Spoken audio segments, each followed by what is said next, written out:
What's going on, everybody? It's Whataweeb. And today, we got an interesting topic, quite interesting topic for Topic Tuesday. You definitely heard about it. It's something that's not super uncommon in the media today, but it is the declining rate of Japan, birth rate of Japan, which you probably could tell from the title of this video.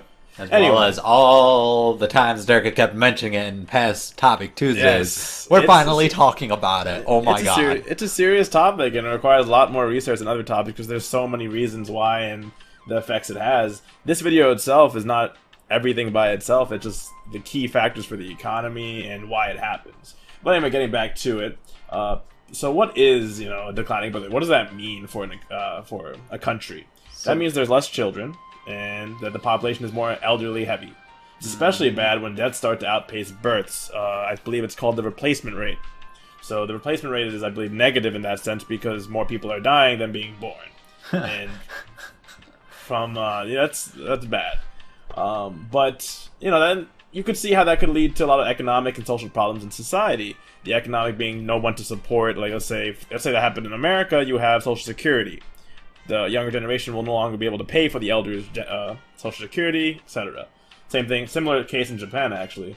And so you just don't have as many people working, so all these jobs that were full up with people and stuff, they start to empty out, and production will eventually go down. Right now, Japan's economy is actually doing pretty well, but that's because of the global demand, not at-home demand. At-home, purchasing, everything, that's been going down. And over time, we'll see some pension straining, some healthcare problems. But yeah. Hopefully some solutions to go along with it. But why does Japan have this issue? What's happening? Why is it happening? Well, first of all, it's not only Japan. There are a lot of other countries that are having a decreasing fertility rate. Like Japan, surprisingly here back in America, and because they're hitting historic lows during this year. So why? Why is this happening? One possible reason is that people are focusing on their careers. Today it's a lot harder, trust us, as people who just graduated college.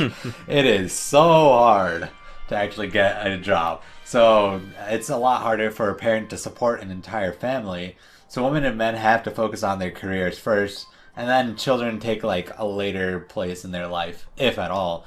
And, with the higher demand for money, comes a less want to spend it on little kids that you're not too sure that you'd like in the future. But anyways, Japan also has the notion of many countries that there's a lack of jobs, at least good jobs for, us younger kids, but especially men. And these men don't want to marry or have children when they can't even afford it. It's not worth going to debt just for that one child, just because your dad said you needed it. But I don't want to be that guy to say that explicitly. Dang, savage. But some people argue that there's also the case of Japan and people in general just becoming more apathetic or to the idea of having children. They don't really care. They don't really feel the need for it anymore. It's not... I guess it's looked down upon, but at that point, they're in such a rut that they don't really care. Japan actually has a system called the Freeter system. It's a system that was put into place after the war where they had a lot of irregular jobs, and the idea was to, after they built back up, put everybody from the irregular jobs to the regular jobs. Well, only 20% of those people who had irregular jobs got put into regular jobs. So they never really reached anywhere close what they wanted to actually do. And what is this Freeter system? It's pretty much odd jobs. You work at this random job. It's not stable. You have random hours. You don't know when you're going to be home. You don't know when you're going to be back at your net cafe. Who knows? It's some pretty scary stuff. Living day by day, not really having the best life system. It's a Freeter system. It's pretty much working part-time all the time, except you don't have set hours. They can call you in whenever. It's kind of scary. No job security, which is even scarier, yeah. Yep. And here's a statistic for you guys, I guess. People aged 18 to 34. This is, for Americans, that's a pretty normal age. Like, I guess 27 is 25 to 27 is a normal age to get engaged. I think for America, engaged. The average age is about 26 to get married. Yeah, okay, there you go, 26. And then probably after 3-4 years stability, you'll get kids at around 30, right? That sounds kind of normal. the American dream type stuff. Well, in Japan, people aged 18 to 34, at least from a few surveys that were taken, showed that 70% of unmarried men who took this survey are not even in a relationship. Same, and for females, it was 60% of unmarried females were not even in a relationship. So at least for other countries, people are, they have girlfriends, they're in a relationship that can become something serious. If you don't even have that relationship, it's not going to just randomly become something serious.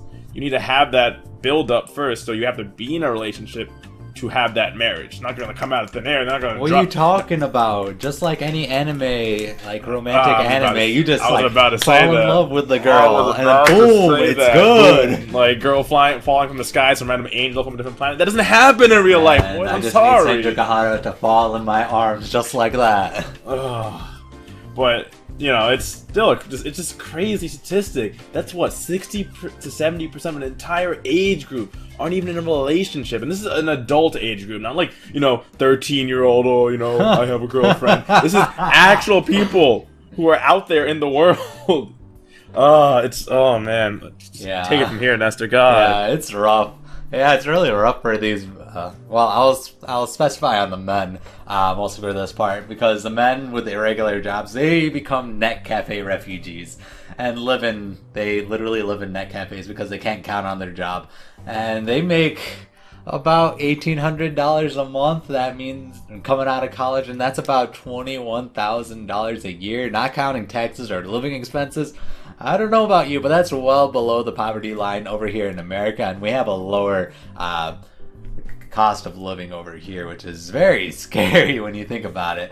And you have a lower cost of living? At least in certain areas we do. So, okay.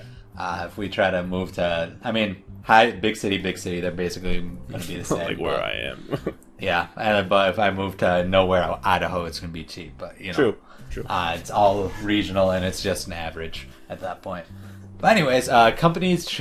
So going off that, and because people are getting paid so little, when they finally do get a job, companies just treat their employees like crap. They treat them horribly. Because the people are so thankful they have a job, the people are being worked to death. The amount of work and death caused by overworking has gone up in the last couple of years, which is not okay. I'm sorry, no job can let you, or is even remotely okay, why an employer can do that. And then so people, even with good jobs, like they can support a family, but they don't have the time to date, to find someone, to even breathe. Like, it's obscene how difficult it is to live over there in Japan right now. It's, oh my goodness. Yeah, the overworking thing. If you guys watched our previous Topic Tuesday of the Olympics, someone died, a few weeks ago? From working on the Olympics thing? It's nuts. It's still happening. It's not like it's been fixed. We're not saying old news. This is all super current. It's crazy. I guess this also goes back to the mindset. Japanese have a very good, work ethic, but maybe it's a little too good. Their mindset of hard working and working long hours is perfectly normal in their society. It's, if you leave before your boss, it's considered rude. You're being disrespectful if you leave before your job. So many people won't sympathize with you. People will be like, this is what everybody goes through. This is the Japanese tradition. You have to follow it. It's a serious issue. Over time, this will destroy the economy. Once Japanese goods, once they saturate the world market and aren't in as high demand, who cares anymore? And if they don't have people working in Japan, how are you going to even make those goods? If the population keeps decreasing, so there's a couple things going on. Just because it looks good from the outside doesn't mean it's good on the inside. Maybe that's why they keep making up these crazy new ideas to make sure that it's a fun fact on that, actually, just a little tangent. So I believe it's Abe, right? He's the current prime minister of Japan. Mm-hmm. He is trying to fix it, but the thing is, his administration is very pro-business, anti-regulation. So there's only so much he can do before his constituents are like, wait, we didn't elect you for this. We want business to do whatever they want. So it's kind of not good because business takes advantage. But I thought it was a good thing to mention in this case. Abe himself is working on it, but his party, etc., don't really care, I guess you could say. They don't want that. But anyway, there's also restrictions on immigrants in Japan. And restrictions in the sense that it's really hard to get into Japan anyway, and Once you immigrate, you have to give up. If you want to become a citizen, you have to live there for 5 years. Pretty, relatively normal. And you have to give up your original nationality, and you have to learn the Japanese language at a relatively basic level. But it's not an easy language to learn whatsoever. So if you're going in just to be, you can't just go there and be like, yeah, I know Japanese. Konnichiwa! Exactly. Kawaii desu! Like in America, everybody learns English at this point in time around the world. So you can just come here, boom, you know English. Good for you. Even, European languages. But Japanese, Chinese, Korean, Hindi, all those Eastern, Southeastern Asian languages are pretty hard to learn. African as well, yeah.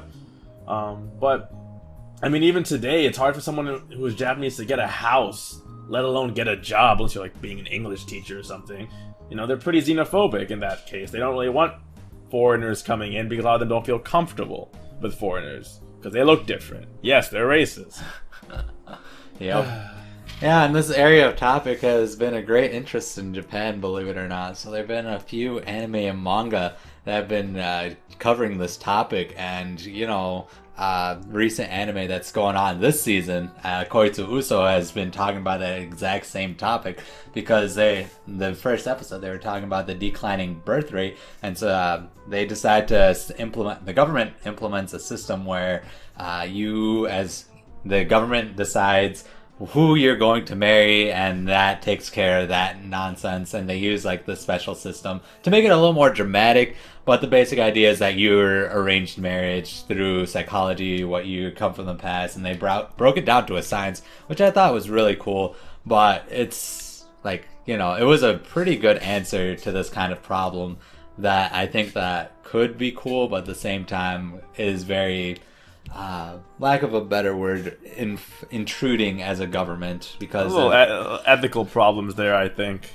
Yeah, exactly. So whether it actually happens or not, it's something you guys can like check out. A little card over there if you guys want to watch my ideas of it. But anyways.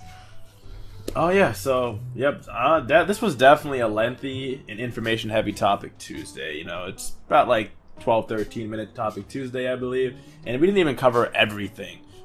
We mentioned it briefly, but the government has been trying to fix this problem, and they've been trying to fix many problems. Maybe another video about Japanese government will discuss how they go about fixing problems and talk about it then. But this is a pretty good place to end it. We got through everything we wanted to say on the Japanese birth rate. So if you want, if you have anything you want to tell us that we may not have covered, or anything that you want to learn, feel free to leave a comment. We'll try to answer you to the best of our ability. If you did enjoy, remember to leave a like and subscribe. In the description below are all our playlists and social media, so please go check them out when you get a chance and follow us on them. And without any further ado, this has been Durka. This has been Anester. And Sayonara.